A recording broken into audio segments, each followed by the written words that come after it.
and welcome back to the Aspiring Home Cook. My name is Trisha, and in today's video we're making black bean and corn tacos. This is a wonderful recipe if you're trying to introduce a few more meatless meals into your diet, either because it's the season of Lent or just because you're trying to cut down on your intake of meat.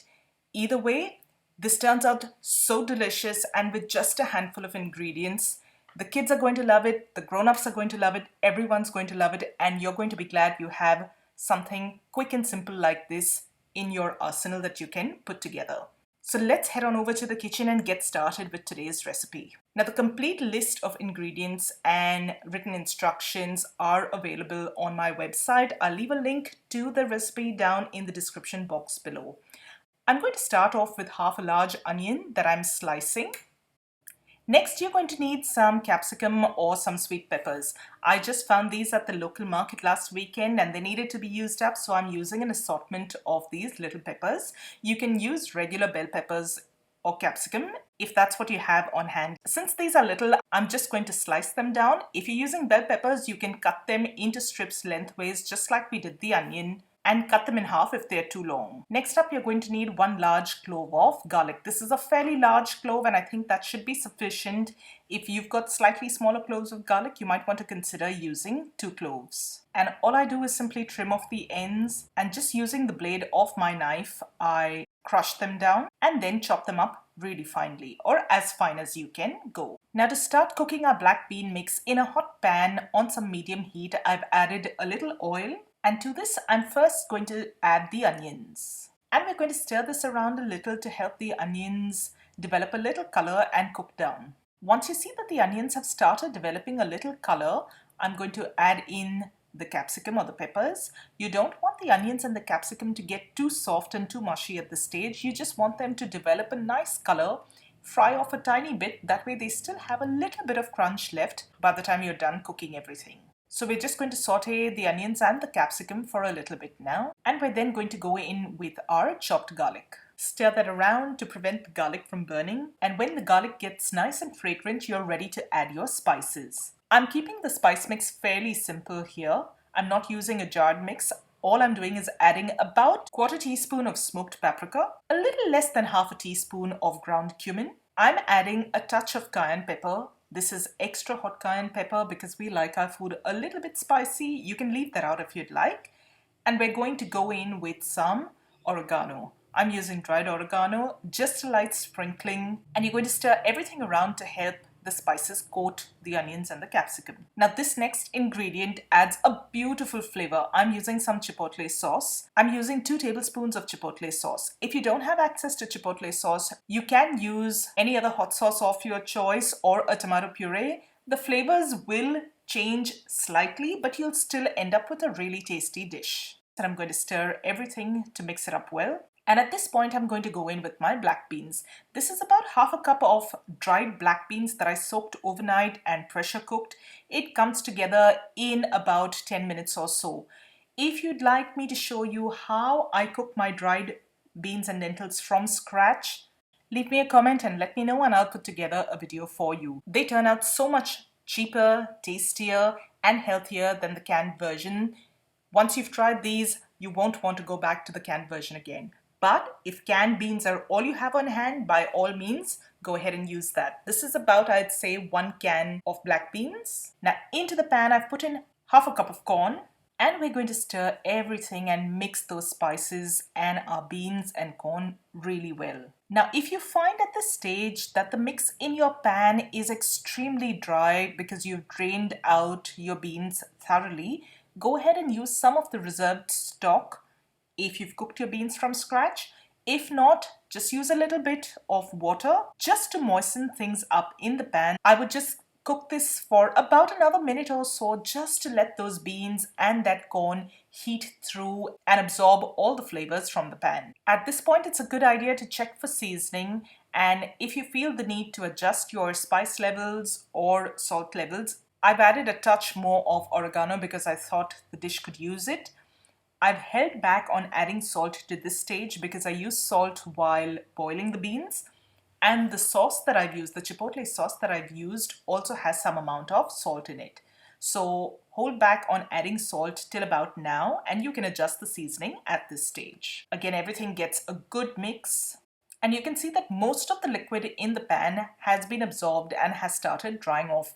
I try and not leave it too saucy at this stage because otherwise the tacos just get soggy, and I don't really like a soggy taco. At this point, I'm just going to turn the heat off and take the pan off the heat. My black bean and corn taco mix is ready. With the heat off, I'm just going to top it off with a little bit of fresh coriander leaves and stalk. This adds a beautiful flavor and finishes the dish off really well. Now, another element to my black bean and corn tacos is going to be my homemade chunky guacamole. I've shared this recipe with you before when I shared those 3 amazing salad recipes. If you haven't seen that video, I'll leave a link to that right here. Even if you've missed out on that one, it's really simple to put together. All I'm doing is chopping up a little onion. I'm going to dice some fresh tomato. You're going to need some lime juice or lemon juice to dress it up. And the first thing I'm going to do is season my onion and tomato with a little bit of salt and a good squeeze of some fresh lime juice. Mix this all up really well. This gives the onions a head start in that citrus juice and helps it mellow down just a touch. To this, we're going to add our fresh coriander leaves and stalks again. And last but not least, you're going to need your avocado. I'm just going to use about half an avocado for our dinner tonight. We're just 2 of us. While I can eat a whole avocado by myself, I'm going to save half for tomorrow. And then all you have to do is cautiously score your avocado into little strips like this. You can use a butter knife. If your avocado is nice and ripe, it will go through it really easily.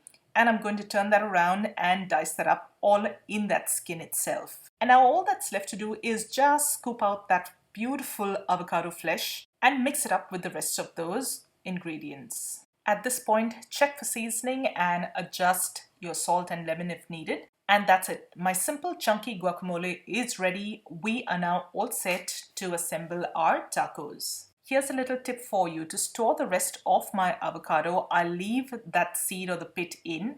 I just squeeze a little bit of lime juice all over, including the top of the seed as well. Make sure that it covers that entire surface area, the cut side. And since I don't have an avocado saver this time around, I'm just going to wrap it in a little bit of cling film and set this aside in the refrigerator till either later in the day or the next day. This reduces the oxidization a great deal. Now, if you have a better way to save and store avocado, leave me a comment, let me know. I'd be really interested to see what works well for you. For my tacos today, I'm also going to use a little bit of finely shredded lettuce and some jalapenos along with some plant-based sour cream. If you're not 100% plant-based, you can use regular sour cream as well. I'm using some tofutti, which I managed to get my hands on, and I'm so glad I did because this works brilliantly in recipes like this. Today I'm just using some Old El Paso taco shells. This is not a sponsored video. These are just widely available here, and that's what I'm using today. Now, the first thing you're going to do is follow your packet instructions and heat up those taco shells.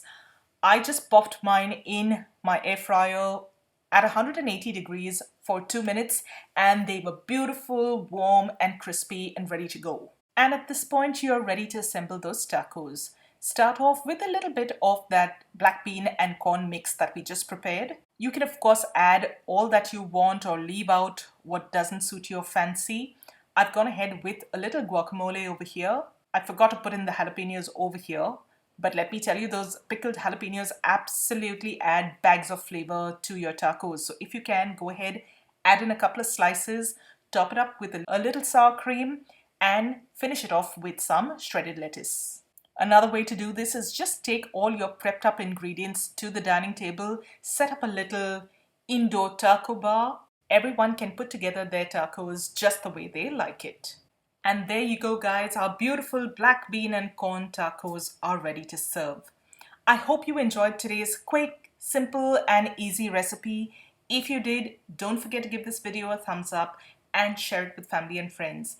That really helps my channel and helps me bring you more delicious content regularly. If you haven't done so already, please subscribe to my channel. Once you do, click on that little bell icon so that you get notified every time I upload a new video. As always, I'll leave a link to the recipe down in the description box below just for you. Thank you so much for joining me today. I'm going to see you really soon with another delicious recipe. So till then, take care, stay healthy, stay safe, and I'll see you really soon. Bye.